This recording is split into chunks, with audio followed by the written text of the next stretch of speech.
Good morning, nation. John here. So the folks over on Patreon, you guys and gals, are going to pick this video up a couple of days early. Just one of the ways I'm saying thank you for supporting me on Patreon. But eventually I'm going to blast this out in a message or something, or a post, community post, whatever they're called over on YouTube. We're not checking headlines or anything. I wanted to ramble a little bit on the vax. And what I'm seeing in my area and stuff I really don't like. I don't like what I'm seeing, guys. And I just wanted to speak on it. I decided to put this on my backup channel here on YouTube, primarily because it's not monetized. So if YouTube gets pissed at me for speaking about the vax, it's not like they can demonetize the video or the channel. It ain't monetized anyway, son. So I think I can speak freely on it, all right, at least for now. So here's the deal. Of course, we're seeing all the propaganda and we're hearing it on the radio and stuff. This thing is getting pushed hardcore. So my daughter is back in public school, all right? She wanted to go back to public school. We made the decision after Christmas to let her do it. Because we felt like at that point in time it was a lot safer than when this, the C-19 first broke out. My son did not want to go back. He wanted to finish up. He's a virtual student, so he's here with me during the day and I help him with the schoolwork and stuff, which is fine. But my daughter's school is doing a vax clinic. They sent out, like information flyers and all this stuff, and we had to opt out if we didn't want this thing. So, of course, we opted out. And I'm very blessed because Miss Nation and I do not agree with everything, all right? She thinks we have way too much food here, especially emergency food. I was just telling people in the chat a little while ago, she's always asking, how much food do we possibly need? And I'm like, more. We need more. Come on now. So we have this debate. And, we have debates on certain things, but she used to work in the medical field. And so she is on board with the idea that there's no way this thing has been safely tested. How do we know what the vax is going to do to people down the road 5 years from now? We don't know because it's not been out there for 5 years. We don't know what the long-term effects are, right? And so she is adamant that our kids and ourselves, we're not taking this vax. So I'm blessed in that respect. So she was very upset. She was mad at the school board's decision. I guess enough people did not opt out. So now they're doing the clinic at the school. And they're just going to show up, and the kids that did not opt out, now they're going to usher them and they're going to give them the vax at school. And I don't like where this is headed because I think out of my daughter's class, she was telling me, her class size is like 24 kids or something. She was among 3 kids that their parents did not opt out, which is fine. You know what? To each their own.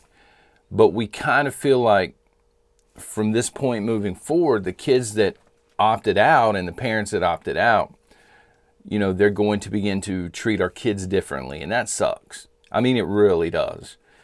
If you want to know why we opted out, other than we don't know what this is going to do long term, short term, it's killing roughly 3,000 people a month. Not the moment they take it, but shortly thereafter.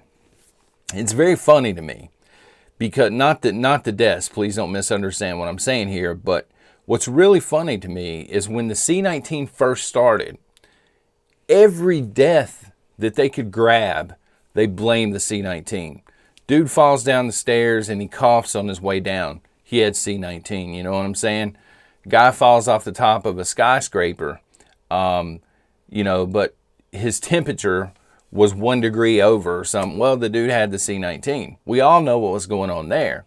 Now that people are dying shortly after taking the vax, they're saying it has nothing to do with the vax. They had other stuff going on. You see what they're doing there. So we're not in love with the idea.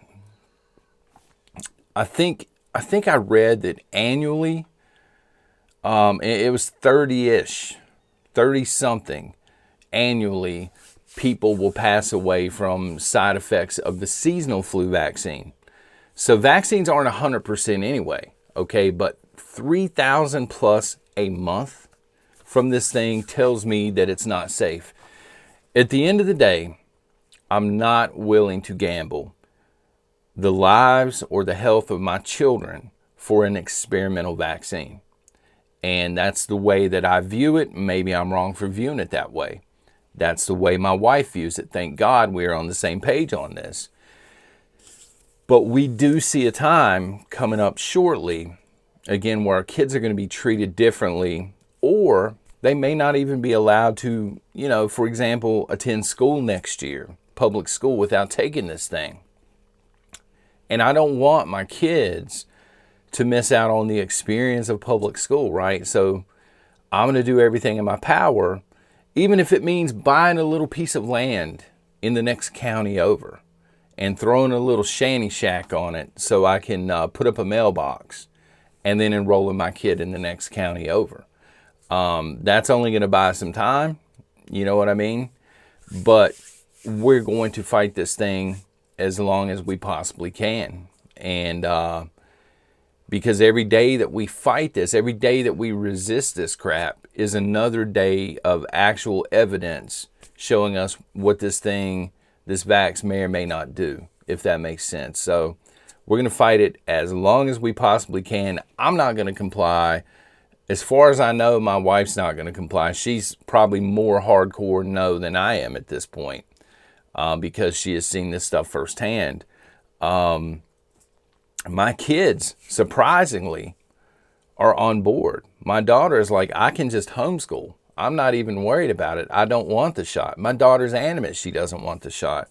My son doesn't want the shot. So I don't think we're going to be bullied into it. But it does, we're getting into choppy waters, because I think that we are fast approaching a time where people that do not comply are going to be treated a lot differently. And I just wanted to speak on that this morning. I hope everybody's ready for that, because, I can do without the concerts. I don't fly anyway, son, so I ain't flying international or anything else. But I can do without the concerts and definitely the sporting events. But the basic level stuff, like the baseline stuff, I want my kids to be able to get in and see their doctor. Their doctor is huge Tea Party, by the way. He thinks it's stupid to wear a mask. He's like, the thing doesn't work. He told us that. He said, look, I wear this so people don't freak out when they come into my office, but I hate wearing it. I don't think it works. He's not taking the vax. So hopefully he sticks to his guns on this and he doesn't force people, he's a pediatrician. Hopefully he doesn't force kids to take this vax in order to continue seeing him. And right now it's looking promising. But man, our government is pushing this thing hard. Local governments are caving. They're pushing it hard. There's a lot of money behind this movement. And hopefully they don't get to him, because if they do, I don't know what we're going to do. Guys, so just, if you're with me on this, let me know, please. But I don't know. We're going to hold out as long as we possibly can. We may be the last folks on earth. They may do a documentary one day, the last family that got vaxxed. Son, that might be us. But I'm holding out as long as I can. I'm not going to comply. I don't care. I just wanted to say that this morning. Again, this is broadcasting from the backup channel. What are they going to do to me? Demonetize the video, son? And this is going to be broadcasting. It's going here shortly over to Patreon, and then a day or two from now, I'll blast it over on YouTube. Hey, y'all have a blessed day, okay?